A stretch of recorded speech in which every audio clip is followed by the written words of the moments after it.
If you consider moving some of your assets and operations to the cloud and would like to assess your security posture and risk based on MITRE ATT&CK Framework, this video is for you. The video is inspired by Justin Henderson from H&A, which encourages all of us to give back into the community. So Justin, this is my pay forward to the cybersecurity community. What I'm going to discuss is a different angle of the MITRE ATT&CK Framework, specifically the cloud-related techniques and how you practically can evaluate your security posture when moving to the cloud. So let's take a look. Many of you are familiar with the MITRE ATT&CK Enterprise Matrix. This includes all tactics and techniques relevant for both on-prem and cloud solutions, Windows, Linux, and other attack surfaces. But not everyone is aware of the MITRE submatrices.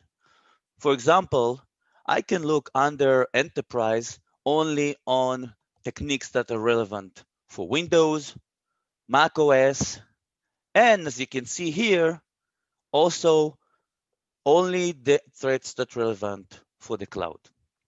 I can even go further and pick up a specific cloud solution like Office 365. And as you can see, there are much less relevant techniques when I focus on specific solution. Now we have understanding of what is the threat landscape associated with our specific cloud deployment. That's great. We need to start running a gap analysis and compare the specific security controls we have in place before moving to the cloud to the new additional security controls that we will need to add. Now, this is not easy because the market speaks the Gartner language and the threat landscape is speaking the MITRE language.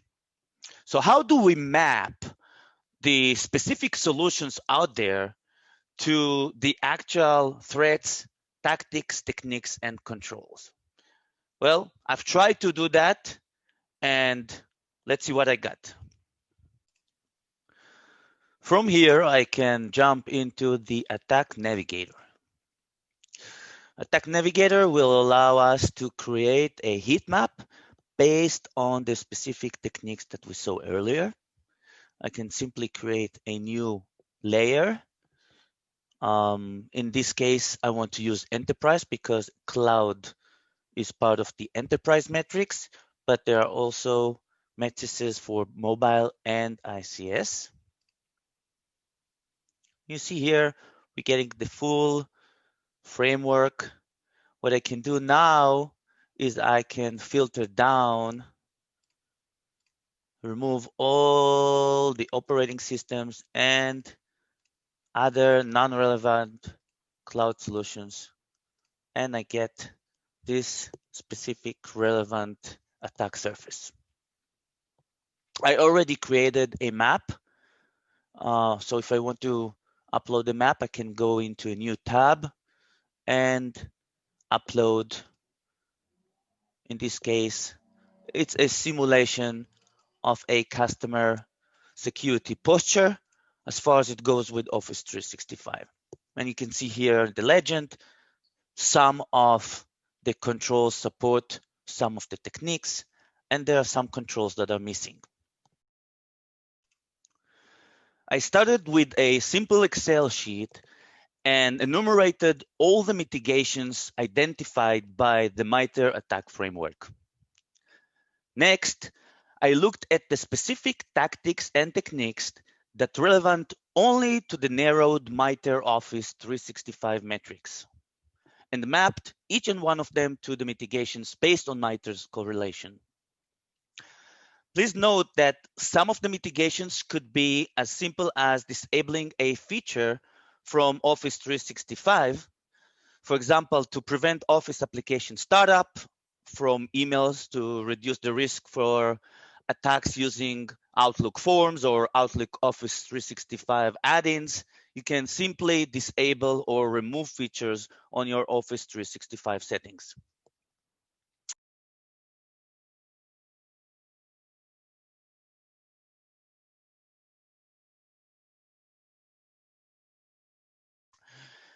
In addition, I can get a better understanding of how many techniques each and every mitigation is related to. This is not an exact science, but it gives you a good understanding on where you should put your efforts within your security team.